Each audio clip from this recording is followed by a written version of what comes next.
Canada ਵਿੱਚ ਹੀ ਤਿਆਰ ਕੀਤੀ ਗਈ ਕੋਵਿਡ-19 ਦੀ mRNA ਵੈਕਸੀਨ ਦੇ ਪਹਿਲੇ ਪਰ ਨਿੱਕੇ ਟ੍ਰਾਇਲ ਵਿੱਚ ਹੀ ਕਮਾਲ ਦੇ ਨਤੀਜੇ ਦੇਖਣ ਨੂੰ ਮਿਲੇ। ਇਸ ਦੇ ਨਿਰਮਾਤਾਵਾਂ ਵੱਲੋਂ ਸਿੱਧੇ ਤੌਰ ਉੱਤੇ ਫਾਈਜ਼ਰ ਬਾਇਓਟੈਕ ਖਿਲਾਫ ਇਸ ਨੂੰ ਟੈਸਟ ਕਰਨ ਦੀ ਆਸ ਪ੍ਰਗਟਾਈ ਜਾ ਰਹੀ ਹੈ। ਕੈਲਗਰੀ ਸਥਿਤ ਪ੍ਰੋਵੀਡੈਂਸ ਥੈਰੇਪਿਊਟਿਕਸ ਦਾ ਕਹਿਣਾ ਹੈ ਕਿ ਇਸ ਦੀ ਵੈਕਸੀਨ ਦੇ ਕੋਈ ਸਾਈਡ ਇਫੈਕਟ ਨਹੀਂ ਹਨ ਅਤੇ ਇਹ ਕੋਵਿਡ-19 ਖਿਲਾਫ ਚੰਗੀਆਂ ਐਂਟੀਬਾਡੀਜ਼ ਬਣਾਉਂਦੀ ਹੈ, ਜੋ ਕਿ ਫਾਈਜ਼ਰ ਅਤੇ ਮੋਡਰਨਾ ਵੱਲੋਂ ਪਹਿਲਾਂ ਤੋਂ ਹੀ ਮਾਰਕੀਟ ਵਿੱਚ ਉਤਾਰੀਆਂ 2 mRNA ਵੈਕਸੀਨਸ ਨਾਲੋਂ ਬਿਹਤਰ ਦੱਸੀ ਜਾ ਰਹੀ ਹੈ। ਇਸ ਕੰਪਨੀ ਵੱਲੋਂ ਇੱਕ ਟ੍ਰਾਇਲ 18 ਅਤੇ 64 ਸਾਲ ਦਰਮਿਆਨ 60 ਸਿਹਤਮੰਦ ਬਾਲਗਾਂ ਉੱਤੇ ਕੀਤਾ ਗਿਆ। ਇਹਨਾਂ ਵਿੱਚੋਂ ਅੱਧਿਆਂ ਨੂੰ 4 ਹਫ਼ਤਿਆਂ ਦੇ ਵਕਫੇ ਨਾਲ ਵੈਕਸੀਨ ਦੀਆਂ 2 ਡੋਜ਼ਜ਼ ਲਗਾਈਆਂ ਜਾਣਗੀਆਂ। ਇਹਨਾਂ ਨਤੀਜਿਆਂ ਦਾ ਅਜੇ ਤੁਲਨਾਤਮਕ ਅਧਿਐਨ ਨਹੀਂ ਕੀਤਾ ਗਿਆ। ਪ੍ਰੋਵੀਡੈਂਸ ਥੈਰੇਪਿਊਟਿਕਸ ਦੇ CEO ਬ੍ਰੈਡ ਨੇ ਆਖਿਆ ਕਿ ਕੰਪਨੀ ਨਤੀਜਿਆਂ ਤੋਂ ਕਾਫੀ ਖੁਸ਼ ਹੈ, ਪਰ ਉਹਨਾਂ ਨੂੰ ਇਹ ਲੱਗ ਰਿਹਾ ਹੈ ਕਿ ਉਹਨਾਂ ਨੂੰ ਆਟਪਾ ਤੋਂ ਬਣਦੀ ਮਦਦ ਜਾਂ ਮਾਨਤਾ ਨਹੀਂ ਦਿੱਤੀ ਜਾ ਰਹੀ। ਬ੍ਰੈਡ ਨੇ ਆਖਿਆ ਕਿ ਉਹਨਾਂ ਨੂੰ ਫੇਜ਼ 2 ਟ੍ਰਾਇਲ ਵਿੱਚ ਫਾਈਜ਼ਰ ਦੀਆਂ 500 ਡੋਜ਼ਜ਼ ਚਾਹੀਦੀਆਂ ਹਨ, ਪਰ ਉਹ ਕੰਪਨੀ ਜਾਂ ਹੈਲਥ ਕੈਨੇਡਾ ਤੋਂ ਇਹ ਡੋਜ਼ਜ਼ ਹਾਸਲ ਕਰਨ ਵਿੱਚ ਸਫਲ ਨਹੀਂ ਹੋ ਪਾਈ ਹੈ। ਫੈਡਰਲ ਇਨੋਵੇਸ਼ਨ ਮੰਤਰੀ ਫ੍ਰੈਂਕੋਇਸ ਫਿਲਿਪ ਸ਼ੈਂਪੇਨ ਦਾ ਕਹਿਣਾ ਹੈ ਕਿ ਪ੍ਰੋਵੀਡੈਂਸ ਨੂੰ ਹੁਣ ਤੱਕ ਫੈਡਰਲ ਸਰਕਾਰ ਵੱਲੋਂ $10 ਮਿਲੀਅਨ ਹਾਸਲ ਹੋ ਚੁੱਕੇ ਨੇ ਤੇ ਕੰਪਨੀ ਨੂੰ ਇਹ ਵੀ ਦੱਸਿਆ ਗਿਆ ਕਿ ਫੇਜ਼ 2 ਟ੍ਰਾਇਲ ਦੌਰਾਨ ਆਟਵਾ ਵੱਲੋਂ ਉਹਨਾਂ ਦੀ ਮਦਦ ਕੀਤੀ ਜਾਵੇਗੀ।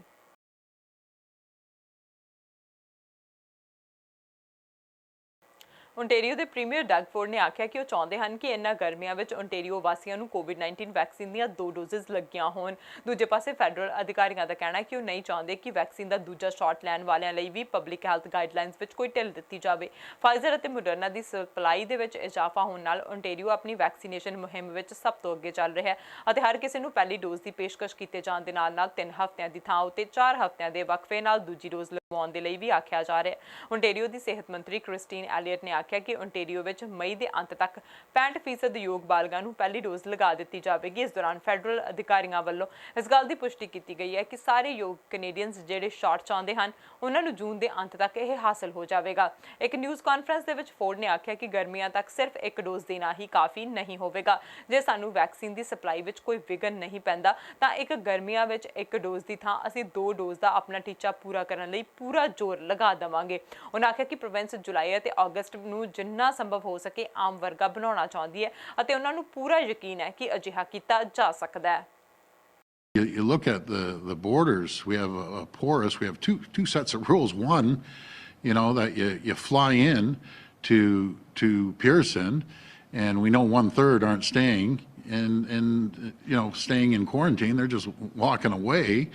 On the other hand, on the land borders, we see hundreds of taxis going down there and Ubers and everyone else picking people up. Like Buffalo Airport is the second largest airport for Ontario now. And that's just wrong.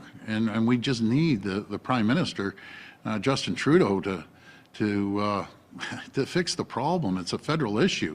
I've sent him 4 letters, April the 22nd, I think April the 26th, and April the 29th, and May the 12th. And we're asking some simple things: mandatory pre-departure PCR testing for all domestic air travel. As I mentioned earlier, we got to close the loopholes at Canada's international land borders with 3-day hotel quarantine.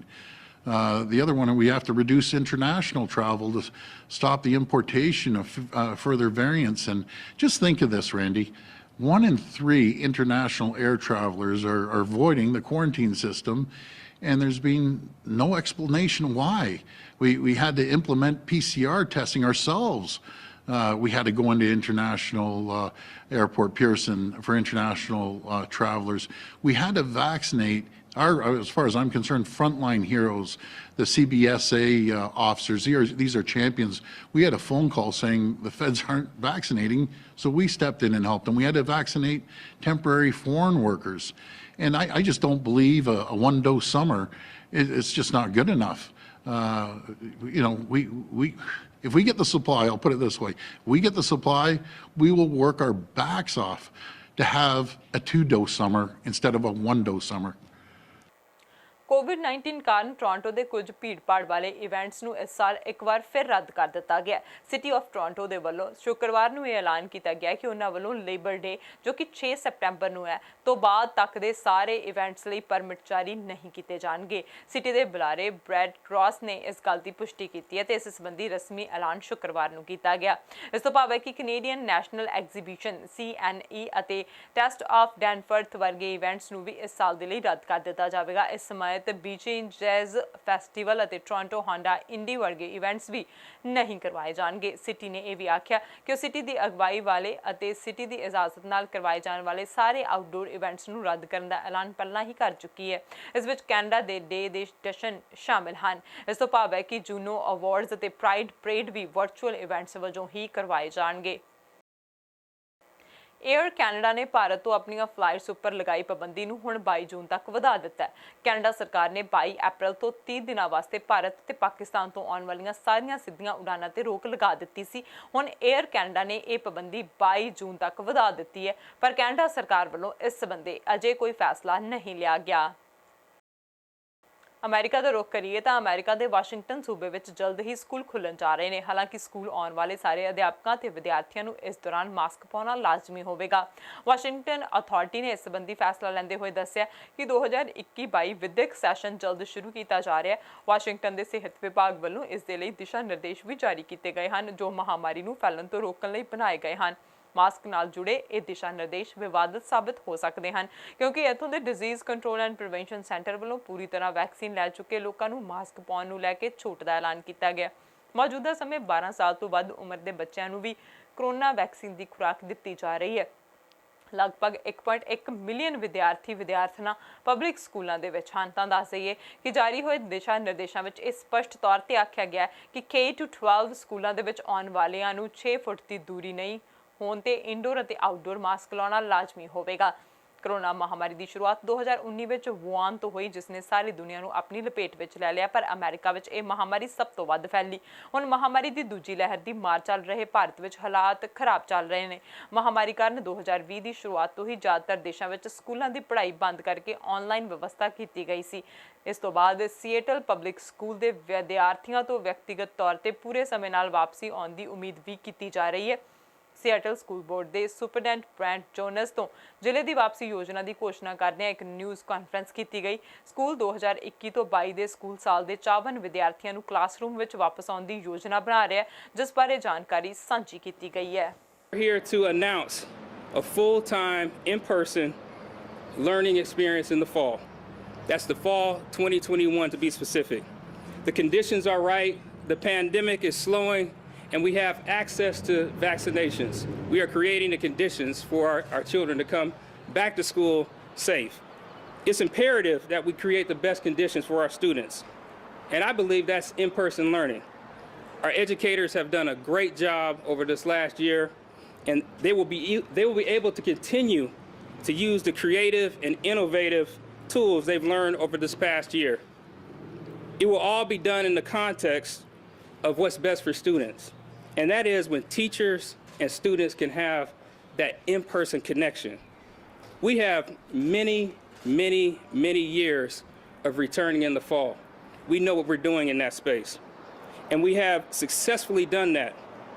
And as we do this, it's going to be really important to work with our educators, our families, and students to guide this reopening.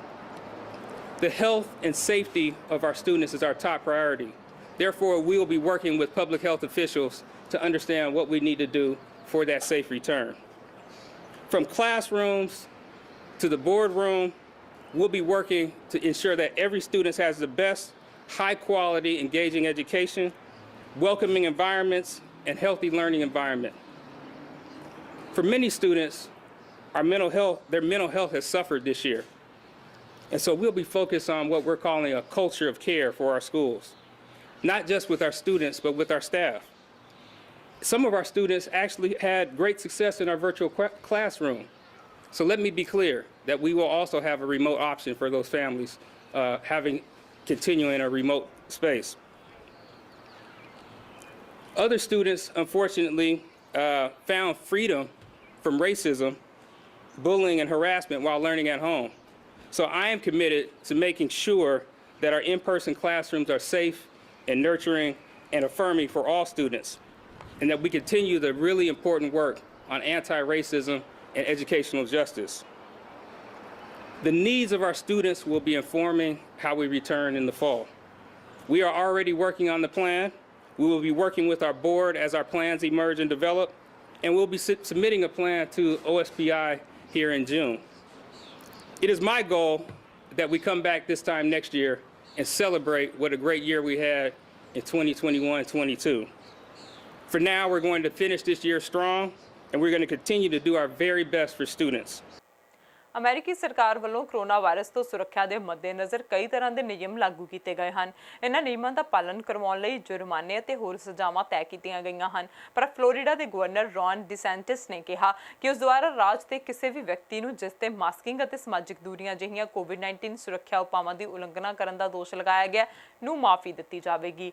ਡਿਸੈਂਟਿਸ ਨੇ ਇਹ ਐਲਾਨ 2 gym ਮਾਲਕਾਂ ਦੇ case ਬਾਰੇ ਵਿਚਾਰ ਵਟਾਂਦਰੇ ਦੌਰਾਨ ਕੀਤਾ ਗਿਆ, ਜਿਨ੍ਹਾਂ ਨੂੰ ਜਿਮ ਵਿੱਚ ਸਮਾਜਿਕ ਦੂਰੀ ਅਤੇ ਮਾਸਕ ਦੇ ਆਦੇਸ਼ਾਂ ਨੂੰ ਲਾਗੂ ਕਰਨ ਤੋਂ ਇਨਕਾਰ ਕਰਨ ਕਾਰਨ ਅਪਰਾਧਿਕ ਜੁਰਮਾਨੇ ਦਾ ਸਾਹਮਣਾ ਕਰਨਾ ਪਿਆ। ਡਿਸੈਂਟਿਸ ਦੁਆਰਾ ਸ਼ੁੱਕਰਵਾਰ ਨੂੰ ਇੱਕ ਮੁਆਫੀਨਾਮੇ ਤੇ ਦਸਤਖਤ ਕੀਤੇ ਗਏ, ਜਿਸ ਨਾਲ ਜਿਮ ਦੇ ਮਾਲਕਾਂ ਮਾਈਕ ਅਤੇ ਜਿਲੀਅਨ ਕਾਰਨਵੈਲ ਦੇ ਖਿਲਾਫ ਕੇਸ ਵਿੱਚ 60 ਦਿਨਾਂ ਦੇ ਲਈ ਦੇਰੀ ਕੀਤੀ ਜਾਵੇਗੀ ਅਤੇ ਉਸ ਸਮੇਂ ਦੌਰਾਨ ਇੱਕ ਕਲਰੈਂਸੀ ਬੋਰਡ ਉਹਨਾਂ ਅਤੇ ਫਲੋਰੀਡਾ ਦੇ ਹੋਰ ਲੋਕਾਂ ਲਈ ਮੁਆਫੀ ਜਾਰੀ ਕਰਨ ਲਈ ਮੀਟਿੰਗ ਕਰੇਗਾ। ਪ੍ਰੋਵਰਡ ਕਾਉਂਟੀ ਦੇ ਸਾਬਕਾ ਜਿਮ ਮਾਲਕਾਂ ਨੂੰ ਪਿਛਲੇ ਸਾਲ ਗਰਮੀ ਵਿੱਚ ਕੋਵਿਡ-19 ਦੇ ਆਦੇਸ਼ਾਂ ਦੀ ਉਲੰਘਣਾ ਕਰਨ ਲਈ ਗ੍ਰਿਫਤਾਰ ਕੀਤਾ ਗਿਆ ਸੀ ਅਤੇ ਸਥਾਨਕ ਪੁਲਿਸ ਅਧਿਕਾਰੀਆਂ ਨੇ ਚੇਤਾਵਨੀਆਂ ਤੋਂ ਬਾਅਦ ਇਹਨਾਂ ਨੇ ਆਪਣਾ ਜਿਮ ਬੰਦ ਕਰ ਦਿੱਤਾ ਸੀ।